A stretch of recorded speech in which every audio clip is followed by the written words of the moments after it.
Mija, stara sem 10 let in živim v Ljubljani. Imam 2 brata in 2 sestri.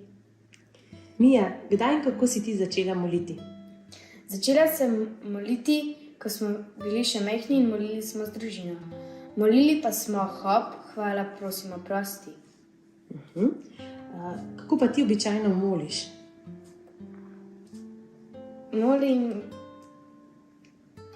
A bereš svetopismo, a moliš po obrazcih, ali kako ti moliš? imam en obrazec, pa molim svetopismo, pa tudi zvečer v postelji velikokrat molim. Kaj pa recimo takrat, ko moliš, prosiš Jezusa? Ja, različne stvari. Za družino, za sošolce, za prijatelje. A pa ga sam prosiš, ali se mu kdaj tudi kaj zahvališ? Se mu tudi zahvalim večkrat na dan. Mija, kaj pa, si kdaj molila za kakšnega, ki ga mogoče ne maraš, ali pa ki ti gre malo na živce? Ja, velikokrat molim, da bi bili spet prijatelji. A je bila kakšna taka molitev, ki se ti zdi, da je Jezus uslišal, ali te nikoli ne usliši? Ja, je bilo že kar veliko takih molitev.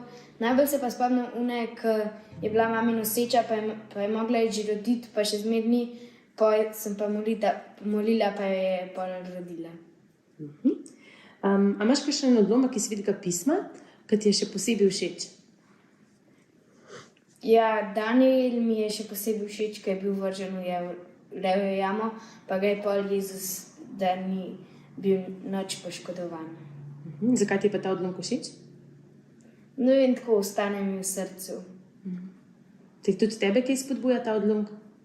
Ja, ker Imaš še kaj zapovedati našim poslušalcem?